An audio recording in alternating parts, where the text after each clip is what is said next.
brought to you by Silver Pumps. Top quality और consistent performance के लिए सिर्फ सिल्वर पंप्स नाम याद रखना। हनुमान जी उनकी मदद करेंगे। आज के तारीख में जो वोटिंग हो रही है, मतदाता ही भगवान है। न केवल उत्तर प्रदेश के मिल्कीपुर विधानसभा चुनाव को लेकर बाई इलेक्शन चल रहा है, बल्कि दिल्ली में भी विधानसभा चुनाव को लेकर मतदान लगातार जारी है। इस बीच में हमारे साथ ओम प्रकाश राजभर, जो योगी सरकार में कैबिनेट मंत्री हैं और सोहेल भारतीय समाज पार्टी के आप राष्ट्रीय अध्यक्ष भी हैं। मिल्कीपुर में इलेक्शन चल रहा है, लेकिन इसी बीच अखिलेश यादव तमाम आरोप भी लगा रहे हैं। एक तरफ एसएसपी के तस्वीरों को वो पोस्ट करके आरोप लगाया है कि वो आईडी कार्ड लोगों का चेक कर रहे हैं, अयोध्या के एसएसपी। तो दूसरी तरफ जो मुस्लिम महिलाएं हैं उनके बुरकों को भी हटाकर चेक किया जा रहा है। देखिए, एक तरफ वो आरोप लगाते हैं कि फर्जी मतदान हो रहा है। अगर वहाँ प्रशासन फर्जी मतदान को रोकने का तरीका क्या है, जो चुनाव आयोग ने मानक तय किया है कि ये आधार होगा, इसी आधार को लेके जाएंगे तो वोट देंगे, तो अगर वो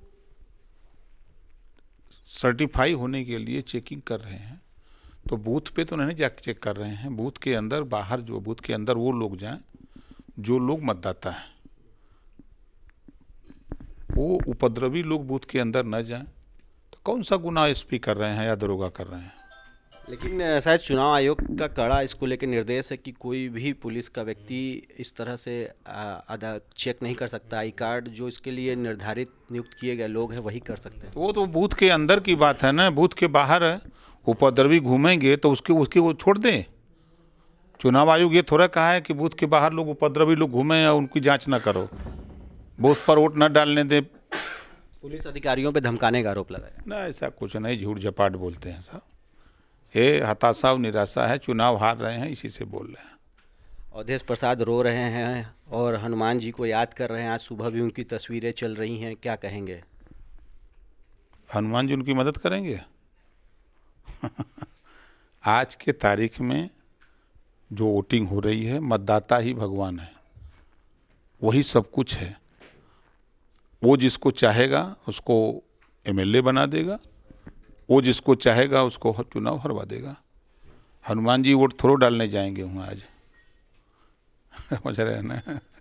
पीएम मोदी जी ने आज संगम में डुबकी लगाई है, गंगा पुत्र आज संगम में स्नान किए हैं, लेकिन इसके बाद इसको कहीं ना कहीं राजनीति से जोड़कर, मतदान से जोड़कर दिल्ली के देखा जा रहा है। आम आदमी पार्टी ने सीधा सीधा इसको लेकर आरोप लगाया, शिकायत की है।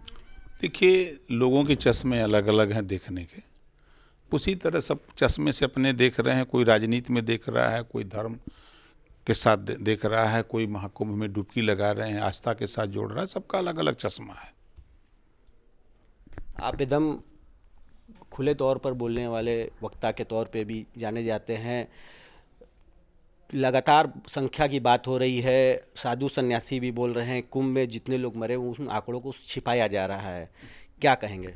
जिसके पास सही आंकड़ा है वो सही आंकड़ा लेके प्रेस के सामने बैठ जाए कि फला नाम है, फला गांव है, फला ब्लॉक है, फला जिला है, फला प्रदेश है, ये हमारे पास आंकड़ा है, इसकी जांच करा लिया जाए, अगर गलत है तो जो सजा दें। ऐसा तो कोई कर नहीं रहा है। सरकार के पास जो आंकड़ा था सरकार ने प्रस्तुत किया। अब जो जिसको नहीं समझ में आ रहा है तो वो अपना आंकड़ा प्रस्तुत करे, खाली छिप फायर के लिए हुई। लेकिन मंत्री जी, कई ऐसे भी लोग होते हैं जो पूरे कुनबे के साथ जाते हैं, पूरे परिवार के साथ जाते हैं, लावारिस अनक्लेम बॉडी उनकी होती है, तो ऐसे लोगों को तो सरकार का दायित्व बनता है कि ऐसे लोगों को स्वीकार करें, उनकी मृत्यु को स्वीकार करें, सम्मान दें। 287 लोगों का गाँव से सूचना हमारे यहाँ आई, अपनी पार्टी के नेताओं को लगाकर उनको जो कंट्रोल रूम बना था प्रयागराज में, उनसे सहयोग लेकर के उनको उनके घर पहुंचा। 287 लोगों को घर से मैं गए तो उन लोगों ने कहा कि हमारा साथी छूट गया, हमारा बच्चा छूट गया, हमारी बच्ची छूट गई। तो उनका पता लेकर के फिर कंट्रोल रूम को बताया गया, कंट्रोल रूम से कि फला कैंप में वो बैठे हैं, उनको बताइए कि वो वहाँ संपर्क कर लें। तो बात करके फिर उनको घर पहुँचाया गया। बाकायदा जब घर पहुँचने के बाद उस परिवार के साथ फ़ोटो भी हमारे पास भेजते हैं। तो कैसे मान लें, खाली कह दें कि गए वहाँ तो साथ छूट गया है, इधर उधर भटक रहे हैं।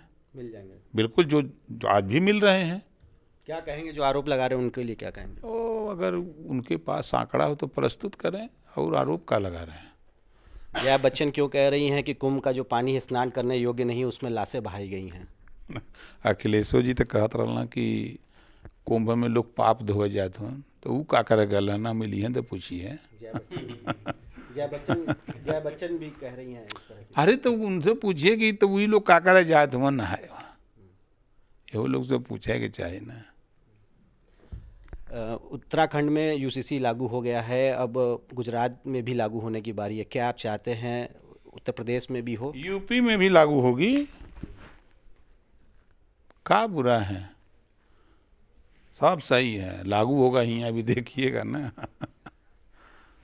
तो ये थे हमारे साथ ओपी राजभर, और इन्होंने साफ तौर पर जो आरोप लग रहे हैं, चाहे मिल्कीपुर चुनाव को लेकर, चाहे दिल्ली चुनाव को लेकर, चाहे कुंभ में हादसे के दौरान आंकड़ों को लेकर, उन सभी आरोपों को खारिज किया है और सरकार का पक्ष, अपना पक्ष रखा। रोशन जायसवाल, वाराणसी, यूपी तक।